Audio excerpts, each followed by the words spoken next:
Hello, hello, my friends. AmyR here with Prairie Paper and Ink. Welcome back to my face and my card making space. And I'm not sure as of filming this intro how many cards there will be. 2 for sure. This is for, I'm part of an Instagram hop. I'll have a link to my Instagram in the description box below.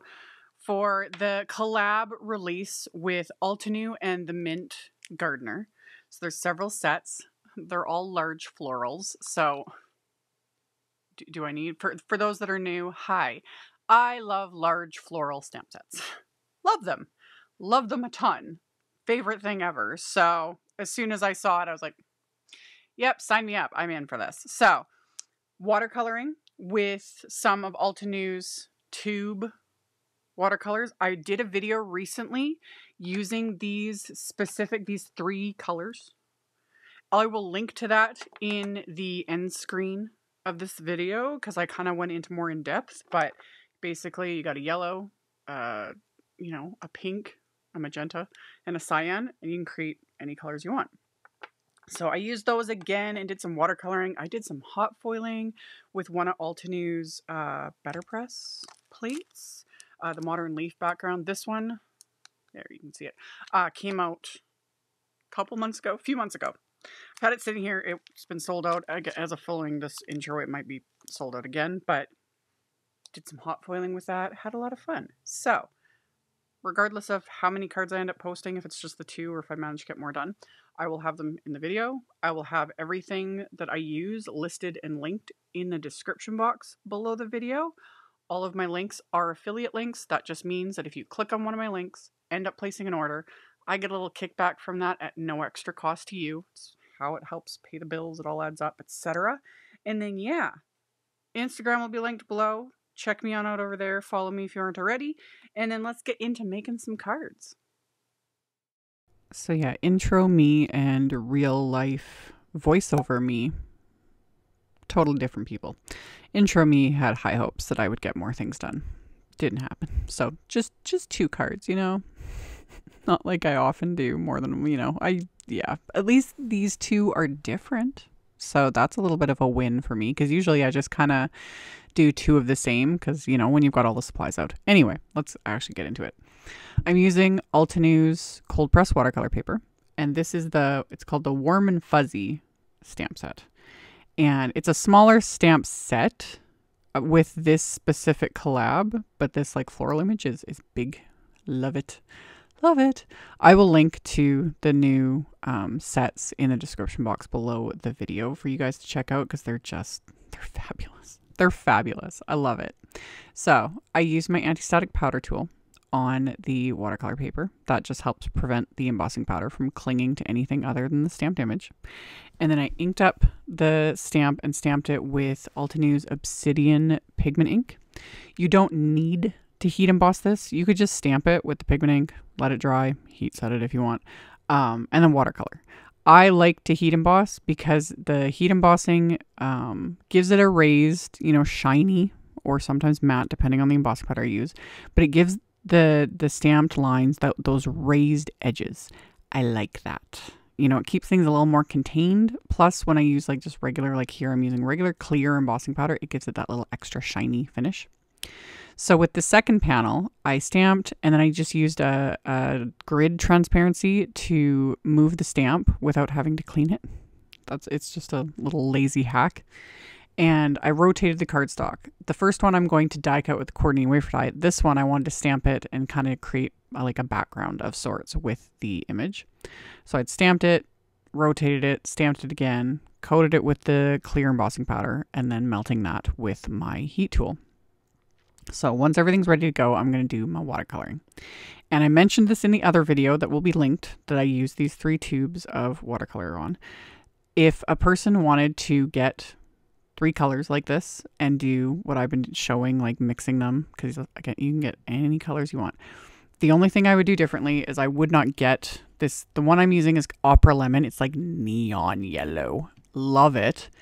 I wouldn't recommend getting that one. I would recommend getting the primary yellow, and I'll post a link to that.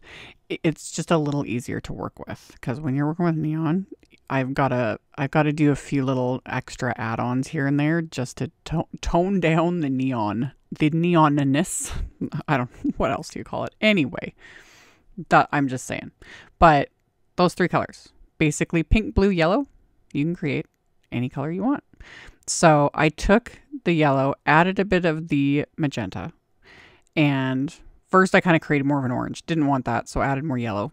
I wanted just to tone down that very neon. It still kind of pops through. I've also mentioned this in many of my videos.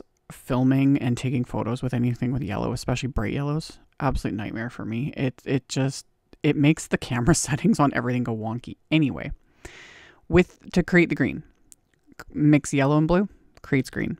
In this case, it creates a very, very almost neon green because I'm working with neon yellow. So to tone that down a bit, I added a bit of the magenta, and that creates more of a true green in a sense. So it's just sort of your basic color theory, and it's harder for me to explain it in ways because I've been doing this for so many years, and I used to do this back in the day when I owned a nail salon and I would custom mix colors for clients. It's just habit for me. I don't even really think about it, but yeah. So I painted that first one, and then with the second one, I took the magenta and I added the green I'd mixed to it. So that toned it down a bit, and use that to paint. I'm using Altenew watercolor brushes. I'm really liking their watercolor paper. It does have a fair bit of texture to it, but yeah, I'm liking it. I'm liking it. So painted the pink on these ones. Purposely did it a little bit messy. You know, the image is a little sort of freeform here and there, you know, and I just followed it. That's it. And then before it was fully dry, I went in with just more color, a little less water to add in, you know, kind of a second layer there to create a little bit more detail. And then had to mix up more green and did the same thing, kind of mixed the yellow and the blue together, and then added a bit of the magenta to tone it back a bit so that it wasn't like bright neon green, and then painted.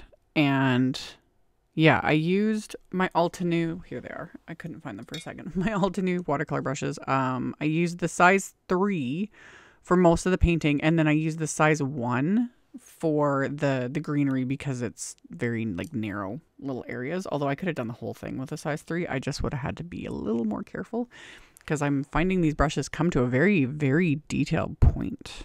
I like it. I like it. But yeah, very simple, basic watercoloring. Let it dry. And then the yellow one, I'm going to use the coordinating wafer die and die cut that. So make sure I get this die lined up, and then I'm going to tape it in place so that this doesn't shift when I run it through my die cut machine. And then the other one, because I trimmed down my watercolor, large watercolor sheets. The big pack of Altenew's watercolor paper is 9 by 12. So I cut it in half and cut everything in half again. So my panels are generally 4.5 by 6. So this I'm trimming down to A2 size. So 4.25 by 5.5. Once it was trimmed down, I'm going to add some splatter because that is also what we do here.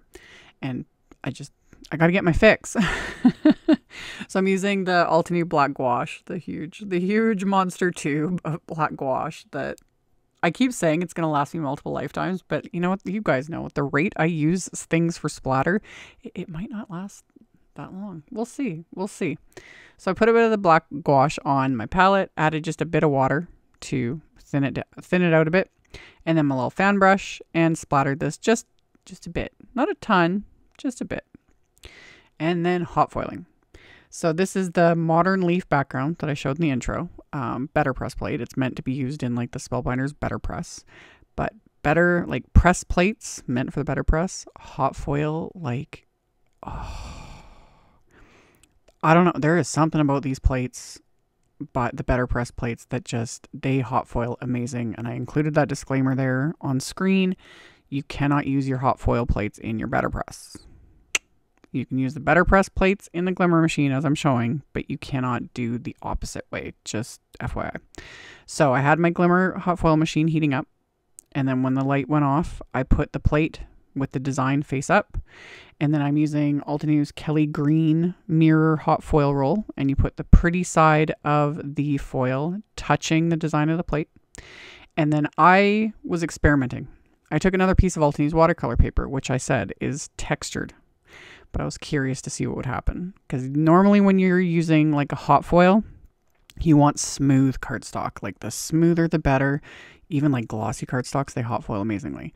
However, I was curious because the press plates, because they foil so well, I was like, can I get this to foil onto this watercolor paper, even though it's textured? Like, is this going to work? So I also put it at real time. That's how slow I run my glimmer through the machine. I roll it through real slow. And chef's kiss. Chef's kiss. Look how well this foiled. I was very proud of myself. I take all the credit. It foiled so nicely. Love. I've been just waiting to use this plate for, well, since I got it. It's just been sitting here, and yeah, it made me happy. The detail is perfection. So I decided to add a bit of watercolor to this as well, because why not? So the watercolors on my palette had dried by this point. You reactivate them. You can also, with tube watercolors, you can put them into a palette. I have a very old video from, I don't even know how many years ago, showing that with one of my other brands of watercolors.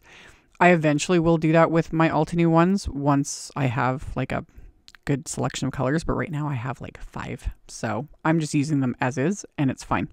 But yeah, you can reactivate them on your whatever palette you choose to put them on, and go from there. So that's what I did. Added a bit more yellow, made up a green, and just messily painted this onto the background, and added a bunch of water too, just to keep everything kind of soft. And yeah, that's what I was going for. Just kind of simple. I let it dry, and then I trim this down because, like I said earlier, my panels are like 4.5 by 6 inches, something like that. So I ended up trimming this down even more off camera. It ends up being like 4 by 5.25, just slightly smaller than an A2 card front. And then the sentiments are from that same Warm and Fuzzy stamp set. So I just grabbed a scrap of black cardstock. I used my anti-static powder tool, stamped the sentiments I wanted to use with just clear embossing ink. I'm going to cover these with some detail white embossing powder, and then tap off the excess, and then melt that with my heat tool. Once I've got the sentiments smooth, melted, cooled off for a couple seconds, I'll use one of my microfiber cloths to remove that excess anti-static powder. I never bother like removing that excess powder on, you saw me on the watercolor cardstock, anything like that, because you can't see it and it never seems to really affect anything. But on darker cardstocks, it shows up. So I wipe it off, and then I use the little coordinating wafer dies. There's the coordinating die set has the die for the large floral and then the like big sentiments. So I die cut those sentiments. And then of course I pulled out my baker's twine, because that's the other thing I've been just fixating on for the last, I don't know how many months again. And I love it. It just gives everything a little extra something. So wrapped it around the card front, used my reverse tweezers to hold it in a knot. That gives me time to sit and zhuzh and fiddle with the bow to get it the way I want it. And then you pull it tight, remove the reverse tweezers, pull it tight again, and then can trim off the excess. So this one with the pink florals is A2 size. So this is going to completely cover my card base. The other one, like I said, I trimmed down to about 4 by 5.25. And then I'm going to adhere this floral to the background with my craft tacky glue. And I left a little bit right where my thumb is there. I didn't put any adhesive there because I'm going to add baker's twine to this one. And I'm going to like kind of tuck it under that little corner there of the floral. Just cause. Yeah, that's just what I decided to do. So tucked it under and then did the exact same thing. Just wrapped this around this panel. And then once I had the twine like where I wanted it, do the same thing. Get my reverse tweezers, start my knot, use the reverse tweezers to hold the knot in place so that I can tie my little bow, fiddle with it a bit, get it the way I want it, pull it tight, remove the tweezers, pull it tight again, and then, my final little bit of fiddling with it, and then trim off the excess, and I've got my little baker's twine embellishments.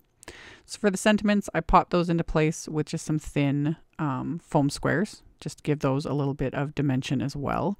So got those on the back, peeled off the backing, stuck those to my card fronts, and then I've got to finish my card, the insides of my cards. So for the yellow floral, I've got a panel of A2 white cardstock, and I'm going to line up that floral again. I've cleaned off the stamp, and this I'm going to stamp with Altenew's Citrus Burst Fresh Dye ink, and stamp that onto this panel.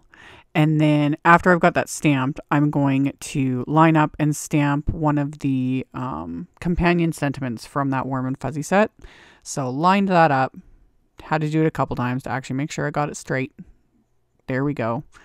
Line that up, and then I'll ink that up and stamp that with that Obsidian ink. And then off camera, once the ink was dry, I trimmed this panel down to the same thing, like 4 by 5 1/4.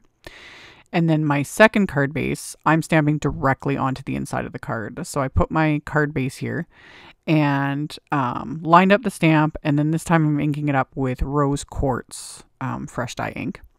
And then because I stamped on the front, you know, rotated it, I'm going to do the same thing on the inside, but I put some Post-it tape right where the score line is so I don't stamp past the score line, and then just place the card base where it needed to be so I could stamp the image a second time with that same ink, and then lined up the stamp or the card base in the corner of my MISTI so that I could stamp another coordinating little sentiment from that set with the Obsidian ink. So got that lined up, inked it up, stamped it, and then the inside of this card is done. So then for the yellow card, I decided to go with a green card base. That's why I trimmed down these panels so that the green will kind of frame everything up.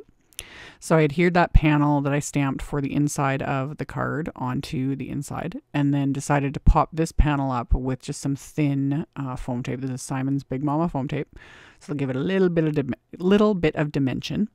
So got that on there, peeled off the backing, lined that up, and got that into place. And then with the other card, I'm going to adhere this directly to the card base with my Craft Tacky glue. Since this one is A2 sized, I want to use my Craft Tacky glue because I always need to like move it around a little bit. I never get it, you know, on the first try. So liquid glue gives me a little bit of wiggle room. So once I got that in place, that finished off these cards. I decided not to add any additional bling, anything. I've got the hot foiling, I have splatter on the other card, a little bit of baker's twine, all the things, and then just these big florals. Love it. So, like I mentioned in the intro, I'll have a link to that other video I mentioned in the end screen. I'll have links below the video in the description box for my Instagram, my blog post, and then all the supplies I used. Those will be listed and linked directly below as well for anyone who is interested. And then yes, as always, thank you all so very much for taking the time to watch my videos. It helps a ton. I really appreciate it, as does the thumbs upping and commenting. That helps tell the robot overlords you guys like what you see, and yeah, I appreciate it. Subscribe if you haven't. I'd love to have you, and I'll see you all very soon in the next one. Bye.